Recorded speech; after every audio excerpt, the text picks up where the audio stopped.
तो प्रधानमंत्री नरेंद्र मोदी को आपने सुना, भूटान में भी उन्होंने दिल्ली की घटना का जिक्र किया और बताया कि किस तरीके से जांच एजेंसियां लगातार इस मामले में काम कर रही हैं और जो भी दोषी होंगे उनके खिलाफ सख्त कार्रवाई की जाएगी। तो दिल्ली में ब्लास्ट के बाद पुलिस अलर्ट पर है। लाल किले को 3 दिन के लिए बंद कर दिया गया है। सुरक्षा के मद्देनजर लाल किला बंद किया गया है। पूरे इलाके में सघन तलाशी अभियान जारी है। दिल्ली में जिस तरीके से कल ब्लास्ट हुआ उसके बाद से सुरक्षा एजेंसियां हाई अलर्ट पर हैं। दिल्ली एनसीआर में हाई अलर्ट है और देश के अलग अलग हिस्सों में लगातार जांच पड़ताल की जा रही है। पुलिस दबिश दे रही है और जिनके भी कनेक्शन इस पूरे घटना से जुड़े हुए सामने आ रहे हैं उनके खिलाफ कार्रवाई की जा रही है। कई संदिग्धों को पकड़ा भी गया है। पूरे इलाके में दिल्ली की बात करें तो यहां सघन चेकिंग अभियान चल रहा है। लाल किले को 3 दिन के लिए बंद कर दिया गया है। पूरे इलाके को सील कर दिया गया है जहां पर यह घटना हुई है। तो ये बड़ी जानकारी सामने आ रही है। देश की राजधानी को किस तरीके से दहलाने की साजिश की गई है और इसके तार कहां तक जाते हैं, इसकी जांच पड़ताल की जा रही है। मौके पर सैंपल्स इकट्ठा किए गए हैं। एफएसएल रिपोर्ट का इंतजार किया जा रहा है कि आखिर विस्फोटक कौन सा था, किस तरीके से इस पूरी घटना को अंजाम दिया गया। इसके हर पहलू पर जांच पड़ताल हो रही है। गंभीरता से इस मामले को लिया जा रहा है और ये तस्वीरें हम आपको दिखा रहे हैं। कल शाम 6:52 की तस्वीरें हैं जिस वक्त ये धमाका हुआ। i20 कार जो अचानक से जल उठी और उसके बाद आसपास की कई गाड़ियां भी जली। अब तक 12 लोगों की मौत की खबर है।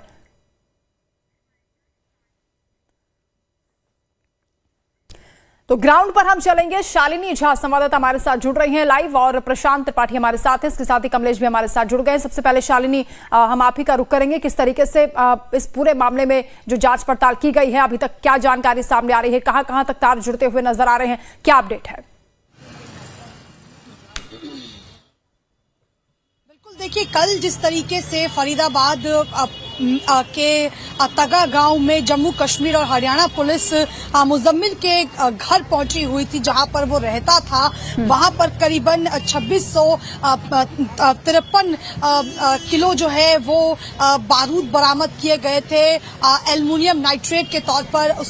वहां पर कई चीजें जो है वो पुलिस को बरामद मिली थी और उसमें 15 दिन पहले सहारनपुर से आदिल के बयान के बाद मुजम्मिल को गिरफ्तार किया गया था और एक शख्स जो उमर था, डॉक्टर उमर, जिसकी तलाश पुलिस कर रही थी, वो गायब था।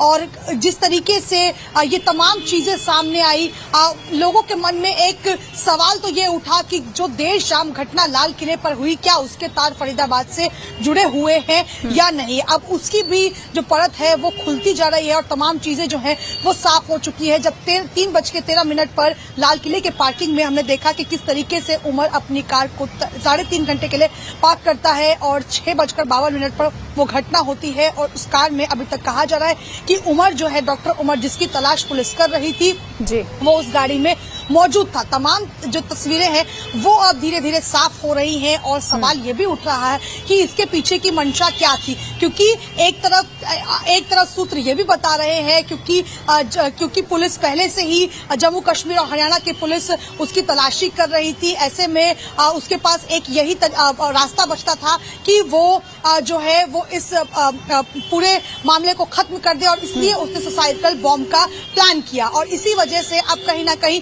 फिदायन जैसी बातें भी सामने आ रही है जिसको लेकर अभी तक जो क्लैरिटी है वो फिलहाल नहीं मिल पाई है। खुल रहे हैं, इंतजार थोड़ा सा करना होगा। जब रिपोर्ट आएगी उसके बाद पूरी तस्वीर साफ हो जाएगी। कमलेश हमारे साथ लगातार जुड़े हैं। कमलेश, क्योंकि गृह मंत्रालय की ओर से भी इस पूरे मामले पर सख्ती दिखाई जा रही है, गृह मंत्री ने बैठक भी बुलाई, पुलिस कमिश्नर दिल्ली के उनसे मिलने के लिए पहुंचे हैं, अधिकारियों के साथ वो मीटिंग कर रहे हैं, इसके बारे में क्या जानकारी मिल पा रही है?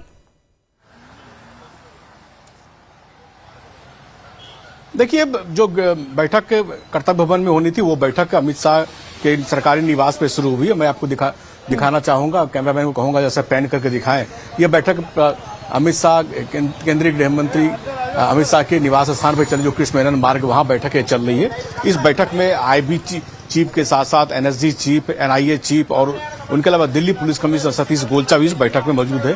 तकरीबन 1 घंटे से बैठक चल रही है और समझा जाता है कि इस बैठक में आईबी चीफ और एनआईए चीफ अपनी ओर से इनपुट साझा कर रहे हैं। जो इनपुट उनको अब तक जांच में मिले हैं केंद्रीय गृह मंत्री से, वो साझा कर रहे हैं और केंद्रीय गृह मंत्री उनसे ब्यौरेवार सारी जानकारी ले रहे हैं। जानकारी लेने के बाद उसके बाद हो सकता है कि कोई ऑफिशियल अनाउंसमेंट हो कि आखिर ये तार जिस तरह से फरीदाबाद से जो विस्फोटक बरामद किया गया, डॉक्टर जो 3 डॉक्टर की गिरफ्तारी पहले हुई थी, उसके चौथे डॉक्टर की तलाश जो की जा रही है, जो उसने अब जो कार बम विस्फोट में मारा गया, क्या उससे जुड़े हुए तार हैं या क्या इसके सीमा पार से भी तार संकेत हो सकते हैं। तमाम बातों की तफ्तीश हालांकि जारी है, लेकिन केंद्रीय गृह मंत्री को ये तमाम अधिकारी जो अपनी ओर से ब्रीफ कर रहे हैं। तकरीबन 1 घंटे से बैठक चल रही है और इस बैठक के बाद हो सकता है कि ऑफिशियली कुछ जानकारी साझा करे दे दिल्ली पुलिस की ओर, चूंकि दिल्ली पुलिस कुछ ही देर के बाद एनआईए को पूरी जांच दे दी, क्योंकि इसमें पूरा टेरर मॉड्यूल सामने आ रहा है, जिसमें कि जेके सरीर के दिल्ली फिर फरीदाबाद कनेक्शन सामने आया है। तो ऐसी स्थिति में अब केंद्रीय गृह मंत्री अपनी ओर से मुकम्मल कार्रवाई कर सकते हैं। हालांकि आपको याद होगा कुछ ही देर पहले जब भूटान की यात्रा पर प्रधानमंत्री जाने वाले तो उन्होंने साफ तौर पर संकेत दिया था कि उन्होंने केंद्रीय गृह मंत्री को किस स्थिति में जो भी दोषी हो उनको खोज निकाला जाए, उनको कड़ी से कड़ी कार्रवाई की जाए। और प्रधानमंत्री ने भी भूटान से देश को संबोधित करते हुए ये कहा कि जो भी दोषी इस मामले में उनको छोड़ा नहीं जाएगा और सरकार और मोदी सरकार हर संभव कोशिश करेगी ताकि जो कल्प्रिट हैं, जो रिस्पॉन्सिबल, उनके खिलाफ कठोर कार्रवाई की जाए। तो जाहिर सी बात इस संदर्भ में यह बैठक चल रही है, क्योंकि खुद ही प्रधानमंत्री ने निर्देश दिया हुआ है केंद्रीय गृह मंत्री को कि वो मुकल्लम कार्रवाई करे, इसलिए अब कार्रवाई का इंतजार किया जा रहा है। और ये आप देख पा रहे हैं कि कैवलकेड शायद अब निकलने वाला है, शायद ये बैठक की समाप्ति का संकेत है। ये स्कॉट निकलता हुआ, दिल्ली पुलिस ट्रैफिक पुलिस का स्कॉट निकलता है, शायद दिल्ली पुलिस कमिश्नर निकल रहे हैं। ये दिल्ली पुलिस कमिश्नर बैठक से निकल गए, यानी ये मीटिंग समाप्त।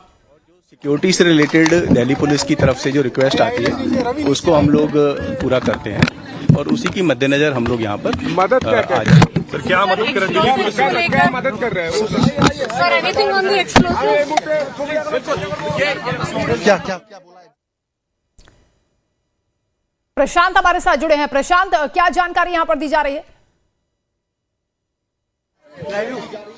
देखिए, मूवमेंट यहाँ पे लगातार जारी है और मूवमेंट के तहत ही एक अधिकारी आए हुए थे जो इन्वेस्टिगेशन करने की बात कर रहे हैं और इन सब के बीच में देख सकते हैं कि जो जांच का दायरा है वो लगातार बढ़ता जा रहा है। अब आईबी भी इसमें जुड़ी हुई है और जाहिर है देख सकते हैं कि आईबी की ये जो गाड़ी है यहाँ पे आई हुई है। इसके अलावा एफएसएल की गाड़ी थोड़ी देर पहले यहाँ पे आई हुई थी और मौके से जो मैं बता रहा था कि जो सैंपल्स हैं वो लेने की प्रक्रिया लगातार जारी है और कल भी देखा गया था कि एफएसएल की जो टीम थी वो लगातार सैंपल्स ले रही थी। उसके लिए प्रिजर्व करने के लिए एक स्पेशल बॉक्स आता है वो लेके यहाँ पे आई हुई थी और सेम बिल्कुल वैसे ही बॉक्स को आज भी लेके आई हुई है और प्रिजर्व करने की जो प्रक्रिया है वो जारी है। देख सकते हैं कि एफएसएल की एक टीम फिलहाल यहाँ से कुछ लेके जाने वाली है और शायद इसी वजह से गाड़ी जो है वो यहाँ से निकलने वाली है। तो देख सकते हैं कि फॉरेंसिक इन्वेस्टिगेशन यूनिट के जो अधिकारी हैं वो अभी क्राइम सीन से आए हैं और जाहिर है कुछ क्लू और लेके आए होंगे। बहरहाल एक अधिकारी आए हैं, उन्होंने ये जरूर हमें बताया है कि इस पूरे मामले के तहत जो है वो इन्वेस्टिगेशन कई पार्ट्स में हो रहे हैं और अलग अलग पार्ट्स के लोग बनाए गए हैं और जाहिर है कुछ और भी अधिकारी यहाँ पे। किस एफएसएल से? Forensic science laboratory Delhi. चलिए, जाहिर है कि देख सकते हैं कि एफएसएल की टीम का मैन पावर जो है वो लगातार बढ़ता जा रहा है और चूंकि रात में भी काफी देर तक ये लोग ठहरे हुए थे और प्रशांत सैंपल्स यहाँ पर इकट्ठे किए जा रहे हैं। कल भी एफएसएल की टीम यहाँ पहुंची, सुबह भी पहुंची, अब हम देख रहे हैं दोपहर में भी यहाँ पर ये टीम जो है जांच कर रही है। इसके साथ ही ये बताएं कि प्राथमिक रिपोर्ट कब तक आ जाएगी?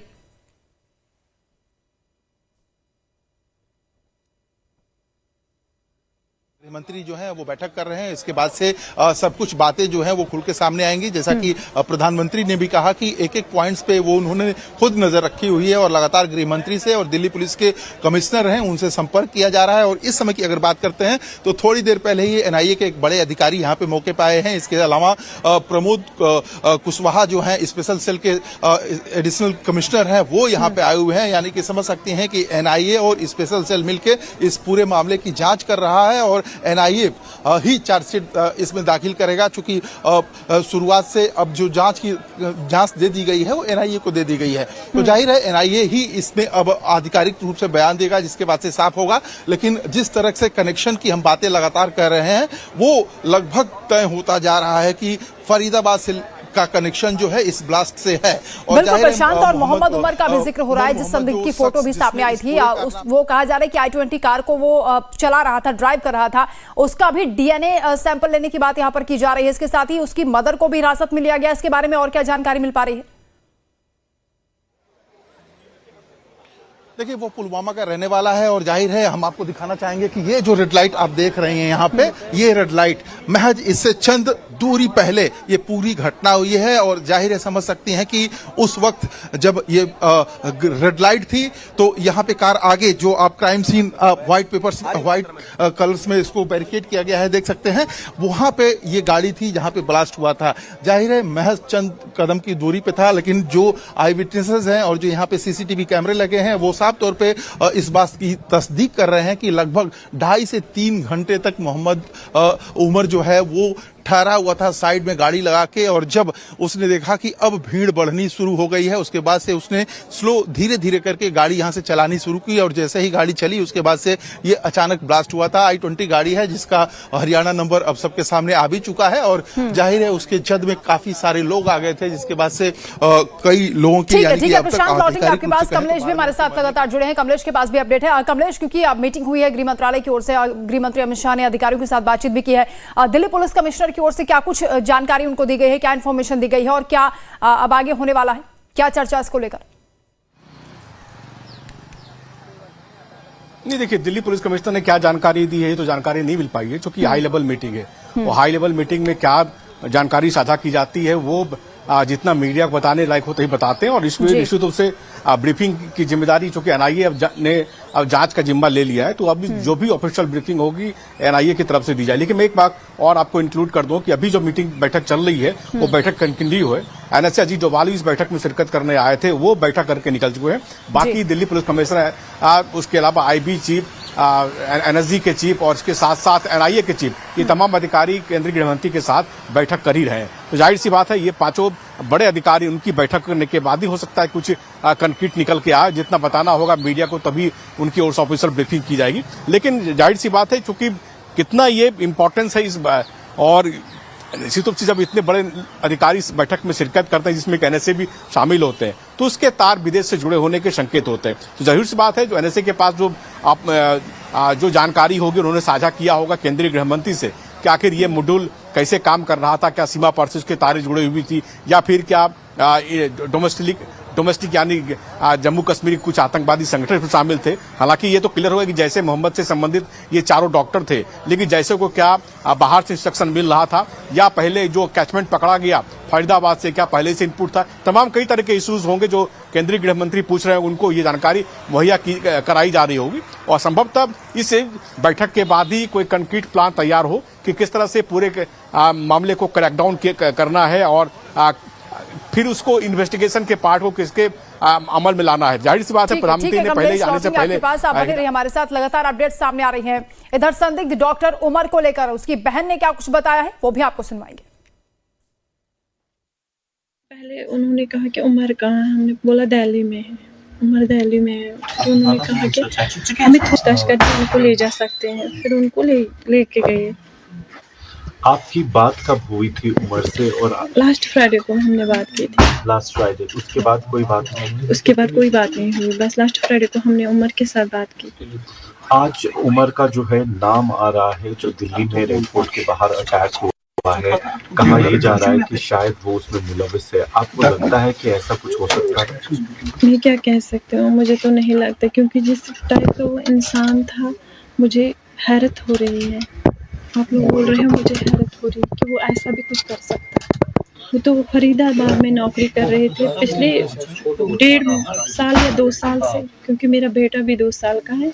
उससे पहले वो जिम से अनंतनाग में था ना, बच्चों के साथ बातें करते थे, बच्चों से बहुत प्यार था, जुड़ाव था, लगाव था, उस वजह से वो ज़्यादा बातें। वो जब घर आता था ना वो क्रिकेट में इन्वॉल्व रहता था, बहुत लगाव था, बहुत लत थी क्रिकेट की उसे। वही आरोपी डॉक्टर उमर के भाई आजाद शकील ने क्या कुछ बताया वो भी सुने। सर पिछली बार वो आया था, हमारे पापा की सर्जरी थी, मुझे लगता है जून में वो आया था जी। उसी टाइम आया था 1-2 दिन, फिर गया था वापस वो। सर सब एलिगेशंस लगा रहे हैं ये बड़ा आतंकवादी हैं, टेररिस्ट हैं वगैरह। हमें इस सब से कुछ मतलब नहीं है। हमें पिछले 20 सालों से, पिछले 50 सालों से कोई केस नहीं लग रहा है हमारे घर को। पूरी इंडियन है, हमने इंडिया के लिए हमने पत्थर भी खाए हैं, ये आप लोगों से कह सकते हो। हमारा खेती बाड़ी का काम है, सब कुछ। तो कैसा लड़का था वो? जी सर, बहुत अच्छा। आप लोगों से कहो, आप मालूम करवाओ, सबको बोलो वो कैसा था, क्या कर रहा है। सर एलिगेशंस लगा रहे हैं, अभी हमें मुलाकात भी नहीं दे रहे हैं, वो हमें मिलने भी नहीं दे रहे हैं उनके साथ। तो कब वो घर आ रहा था? जी सर, हमारी बहन की शादी थी 9-10 तारीख को। जी सर, वो अब कैंसिल हुई।